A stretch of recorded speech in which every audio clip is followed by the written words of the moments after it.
Salut à tous, alors c'est Frédéric Delavier. Alors ce soir, je voulais faire une petite vidéo sur le système de mercenariat américain, ce qu'on appelle Blackwaters.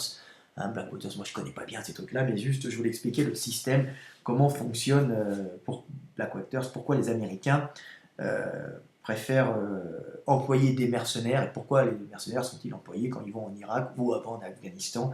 Pourquoi les Américains emploient des mercenaires, pour quelles raisons.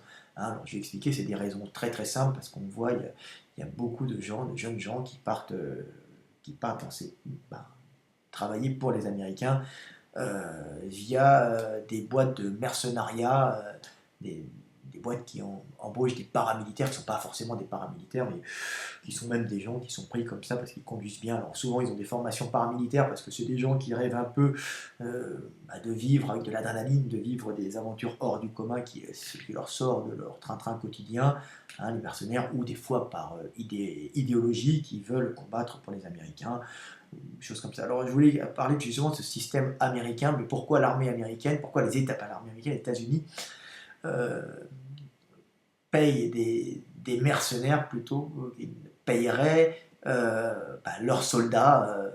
Leurs soldats. Et dans quelle situation ces mercenaires sont-ils utilisés le plus souvent?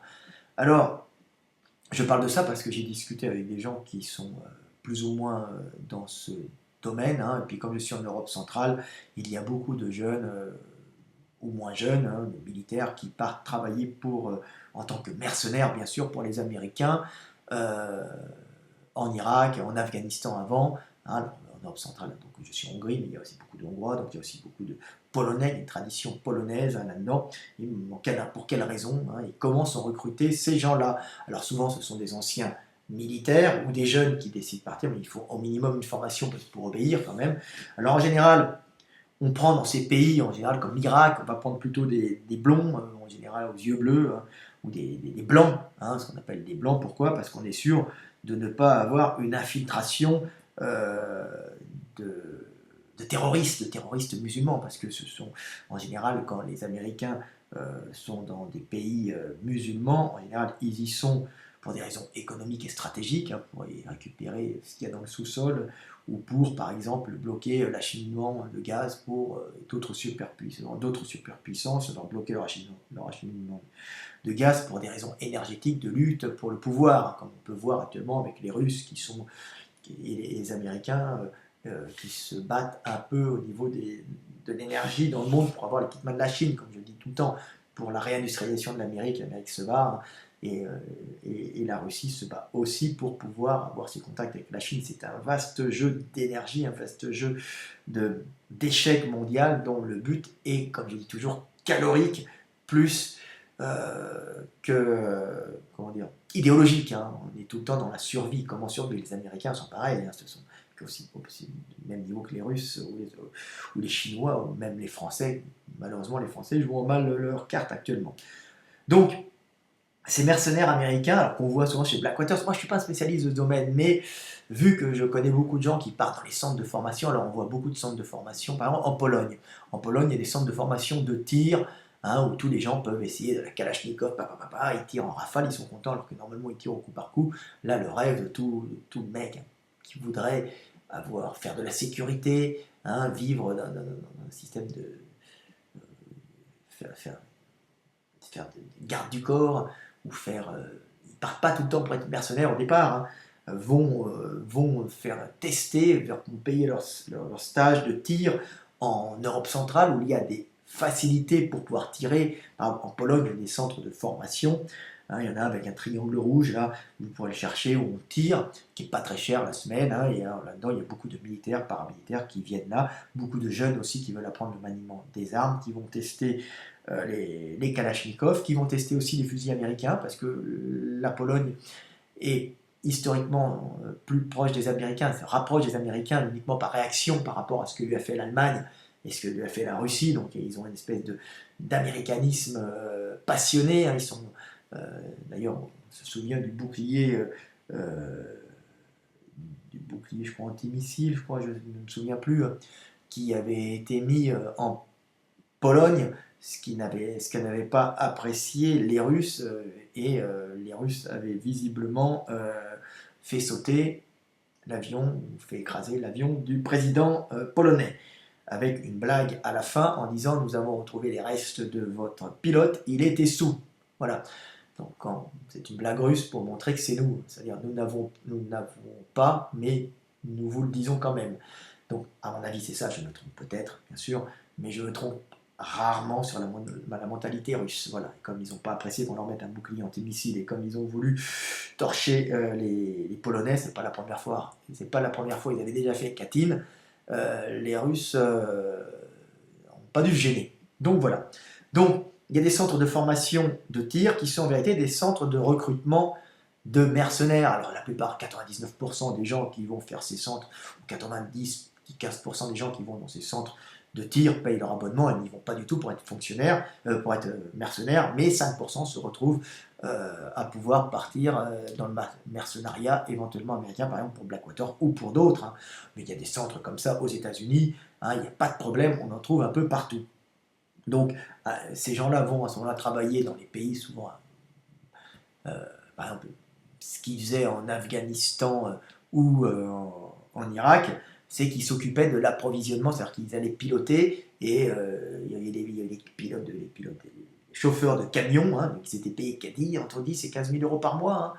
10, 15 000 euros par mois, et avec des militaires à côté, des mercenaires qui défendaient ces camions pour aller livrer quoi? Pour aller en général, aller livrer des hamburgers hein, et de la bouffe aux Américains qui restaient dans leur base bien fermée, parce que les Américains, qu'est-ce qu'ils font là-bas? Ben, ils assurent surtout la défense du territoire avec des avions, des drones, hein, l'armée américaine, ils sont dans leur base bien fermée, sans problème, et ils ont leurs militaires à l'intérieur qui tirent en cas de problème, qui vont des fois sur le terrain avec des gros tanks d'une façon très très organisée, ou avec des hélicoptères ou avec l'avion, donc ils maîtrisent d'une façon au niveau aérien, au niveau satellite, tout le territoire, donc avec des drones, avec des satellites, avec des hélicoptères, avec des avions, avec tout ce que vous voulez, avec les soldats qui occupent le territoire et qui agissent en cas de problème grave à ce moment-là. Hein, c'est-à-dire qu'il y a une poche de terroristes, on va aller attaquer donc, des actions bien particulières, bien ciblées, les terroristes qui vont poser des problèmes, hein, parce que c'est des problèmes énergétiques, en général c'est pour les pipelines, c'est pour d'autres choses, c'est pour le gaz, on ne va pas chez les Irakiens ou chez les Afghans s'il n'y a rien à faire. Les Afghans, il n'y a rien, il y a des cailloux par exemple, il y avait des cailloux, mais il y avait les gazoducs qui venaient du Turkménistan et qui ne pouvaient pas être évacués par l'Iran, puisque l'Iran, c'était pas des copains, ou par la Caspienne, c'était bloqué. Donc on les évacuait par l'Afghanistan, le Pakistan, et en bas, on balançait tout ça par la mer avec le gaz. Donc on était là, on mettait de l'armée pour sécuriser tout ça. Mais tout ce qui est la maintenance de tous les jours, ça veut dire amener la bouffe, amener la bouffe tous les jours, c'est pas évident. Toutes ces choses qui pourraient paraître un peu simples, qui ne sont pas d'actions de combat réel, et ben on va prendre des mercenaires, hein, et puis on va défendre les camions de bouffe avec des mercenaires. Alors, il y a des chauffeurs de camions hein, qui amènent la bouffe, qui amènent les hamburgers, et évidemment, c'est eux quoi, qui se font souvent massacrer, qui se font tirer dessus, parce que les terroristes, qui sont souvent financés par les mecs, par les autres, hein, par les ennemis des Américains, puis chacun se font, là il y a une guerre économique, une guerre énergétique, donc souvent il peut y avoir les Russes derrière, hein, ou les Chinois, je ne sais pas, ou d'autres groupes, hein. En général ce sont quand même des groupes qui ne peuvent pas s'entendre. Bon, en général, les terroristes hein, du pays, hein, ils essayent de taper quoi? De taper l'approvisionnement. Donc l'approvisionnement énergétique, on est tout le temps sur la calorie de nos amis mercenaires, de nos amis américains, soldats américains, qui sont dans leur base. Parce qu'eux sont tellement bien gardés qu'on ne peut pas les attaquer. Hein. Ils ont des tenues pas possibles, ils ont des trucs, des lunettes infrarouges, des lunettes amplificateurs de lumière, ils ont tout le matériel possible pour ne pas être attaqués. Mais les camions de livraison, par contre, c'est plus facile de les niquer. Donc, on va les attaquer, on va faire des attentats terroristes. Alors en général, on fait sauter des mines sous les camions. Hein. Il y avait le coup de mettre des bombes dans des pastèques. Hein. On mettait des bombes qui, au passage des véhicules, explosaient dans des pastèques. On les faisait même pousser à l'intérieur des pastèques. Des fois, on tirait, ou des fois il y avait un fil. Donc le vendeur maraîcher. Hein. Donc on ne voyait pas. On faisait aussi des mines qu'on mettait sous les...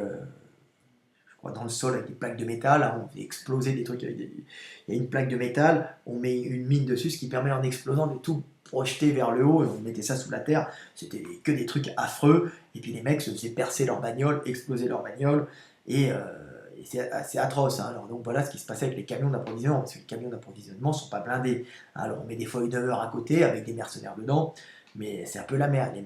Les mecs se faisaient tirer dessus. Alors pourquoi on ne prend pas l'armée américaine? Parce que ce sont, en fin de compte, c'est quand on apporte les hamburgers ou les légumes ou le jus d'orange en barquette aux Américains, c'est là où il y a le plus de morts, c'est là où il y a le plus d'accidents, il faut le savoir. Il faut savoir que l'armée française, j'avais des copains qui étaient dans l'armée française, leur rôle, par exemple en Afghanistan, c'était essentiellement d'aller acheminer la bouffe hein, aux Américains, avec leur VAB, et puis avec des camions, et puis avec leurs petits véhicules. C'est eux qui faisaient le travail de merde sur les routes, angoissés, à aller livrer les bases américaines, qui étaient des bases avancées qui géraient le coin. Ils n'étaient pas attaquables réellement, parce que c'est trop dur. On n'attaque pas les bases américaines, mais on montre, on est ici, on maîtrise le terrain. Alors pourquoi c'est pas les Américains, c'est pas les soldats américains qui sont payés pour ça, qui iraient faire justement ce travail d'approvisionnement en bouffe de tous les jours, en nourriture, d'approvisionnement en calories, hein, ou de maintenance, ou je ne sais pas, de ramener les draps, d'amener les draps aux bases américaines, vous voyez, d'amener les shampoings, c'est ça, c'est de la maintenance classique. Hein. Alors pourquoi c'est pas l'armée américaine qui fait ça, ce travail qui est très risqué, parce qu'il n'est pas la peine de prendre un char, pas la peine de prendre un véhicule blindé et un hélicoptère pour ramener de la bouffe. Non, on va payer des camions et puis on risque d'avoir de la casse. Alors autant avoir de la casse de mercenaires, même s'ils sont payés à 10 000 ou 15 000 euros par mois. Donc on va prendre des blancs pour être sûr, quand ils rentrent, de ne pas avoir de terroristes, hein, parce que on utilise aussi les Pakistanais, mais le problème des Pakistanais, c'est qu'il est tout bronzé, et que dans un Pakistanais, comme il est musulman, quand on fait ça, il travaille pour rien du tout, il va travailler pour 1000 euros, 2000 euros, peut-être même moins des fois quand c'est de la piétaille, comme il pense les Américains. Donc le pragmatisme américain, qui est le pragmatisme anglais, veut que bon, on ne va pas prendre du Pakistanais parce que les mecs rentrent dans les bases, donc avec les camions, donc on va prendre du blanc d'Europe centrale, hein, du polonais, du hongrois, du tchèque, parfois de l'ukrainien, qui n'aiment pas le russe. Mais c'est un peu plus dur, je pense, ils doivent quand même vérifier. Et puis du mercenaire, des fois français, qui va pour gagner sa vie, parce que quand on gagne 10 000 euros par mois, c'est bien. Sauf que quand vous faites ce boulot, vous n'êtes pas assuré. Alors que le soldat américain, là c'est tout le nœud du problème, la cause des causes, c'est que le soldat américain, lui, il est assuré par l'armée américaine. Et effectivement, si un soldat américain est blessé, ça va lui coûter très cher au gouvernement américain, parce qu'il va être obligé de lui payer sa pension à vie, et de lui payer son assurance, et de lui payer justement sa pension d'invalidité, puisqu'il est pris en charge par l'armée américaine totalement. C'est très très strict en Amérique. Donc l'Amérique a intérêt de garder ses soldats ayant des missions à risque comme acheminer les hamburgers, oui, acheminer les hamburgers, acheminer les draps et les barquettes de jus d'orange et les bouteilles de Coca-Cola. Ce sont des missions extrêmement dangereuses et des missions à risque, même les missions qui sont le plus à risque en Afghanistan, dans les pays comme ça, parce que vous pouvez être victime sur le trajet d'un attentat, hein, d'une mine qui va sauter, d'un explosif placé sous le sol sur une plaque de métal, ou même d'une grenade ou d'une bombe placée dans une pastèque sur le bord de la route, hein, parce que les grosses, on la voit à Paris, il y a une certaine hauteur, on la met là, et boum, ça vous fait sauter le véhicule meurt, et puis une partie du camion, hein, les roues du camion, et quand vous êtes bloqué, c'est la merde. Donc voilà, donc dans ces missions à risque, on va prendre des mercenaires qui sont payés à 15 000 euros, mais qui n'auront pas une assurance et une pension payée par l'armée américaine en cas de blessure et d'invalidité, parce que ce sont des accidents très graves, les mecs peuvent perdre les pieds, les jambes, les mains, la guerre, c'est jamais propre. Et les Américains, ils ne veulent pas s'amuser à payer une pension à vie pour un mec qui a été blessé à leur service. Donc ils vont plutôt prendre des mercenaires sous-traités par des boîtes privées, hein, pour faire ce sale boulot, et puis les Américains resteront dans des missions moins dangereuses, mais peut-être des missions d'attaque, par contre, avec des drones, ou effectivement, ou pour occuper le terrain avec des chars, où ils auront moins de chances de se faire massacrer, vu leur suprématie militaire. Mais pour tout ce qui est acheminement, ça coûterait trop cher de mettre des chars, de mettre des hélicoptères, donc on fait travailler des mercenaires qui, eux, n'ont pas d'assurance, et n'ont pas, quand ils auront une invalidité à vie, ils n'auront pas une pension américaine payé sur une vie entière. Donc tout ça c'est économique, tout ça c'est du calcul d'épicier, Mais c'est comme ça qu'est fait le monde et c'est comme ça qu'est fait la guerre. Il n'y a pas que des actes de bravoure, il y a aussi des calculs d'épicier. C'est des fois le calcul d'épicier qui permet à une puissance de rester maître du terrain et de rester la première puissance mondiale. Bon, bah, les Russes sont en train de monter, l'Amérique est quand même en train de se remettre sur sa plaque Amérique du Nord en récupérant Cuba et on voit apparaître un bloc, comme j'ai dit tout le temps, eurasiatique avec Allemagne, Russie et Chine qui commencent à s'allier. Et on va bientôt voir que tout ça va bientôt se calmer. Donc voilà, j'ai expliqué un peu le système de mercenariat de Blackwater. Hein. Je n'ai pas parlé d'action particulière, je ne suis pas un spécialiste de Blackwater. Simplement, je parle de ça parce que j'ai des amis qui les fréquentent. Euh, j'en ai pas, j'en ai pas fréquenté personnellement, si vous voulez, des mercenaires qui sont allés là-bas, mais je sais qu'en Hongrie, il y en a pas mal qui y partent. Et j'ai des amis justement qui font la formation, des amis des relations et qui les ont, qui connaissent justement ce système-là. Alors, et c'est moi qui en était arrivé à penser, ah, c'est un système d'assurance. Donc Blackwater, c'est uniquement s'il y a des mercenaires qui travaillent pour les Américains, hein, s'il y a de plus en plus de mercenaires, c'est uniquement une question de pension, d'invalidité, d'assurance et de gros sous pour ne pas payer les blessés à vie. Hein. C'est tout le temps ça, c'est des choses très très pragmatiques. Hein. On est tout le temps sur la calorie et l'énergie. Hein. C'est toujours la même chose. Si ça coûte trop cher, on ne va pas le faire, on va prendre d'autres trucs. Donc plutôt payer 15 000 francs, 15 000 euros, plutôt un mercenaire, même 10 000 euros par mois, blanc, pour pas que ce soit un terroriste. Hein. On est sûr, il est blanc avec les yeux bleus, il vient d'Europe centrale. Et comme ça, on a des mecs plutôt sûrs pour faire les boulots dangereux. Et si on les paye correctement, mais si ils ont un accident grave, on ne payera pas la pension qui risquerait de plomber l'armée américaine, même si elle investit des millions. Tout ça, c'est des calculs, hein. Des milliards de dollars dans son industrie. Bon, moi, c'était Fred Delavier, 16 minutes 57. J'espère que vous avez compris un peu comment fonctionne le monde. Et ben, c'est pas comme dans les films. Hein. Des fois, c'est plus terre à terre et moins glorieux. Allez, à bientôt, Stéphane Delavier.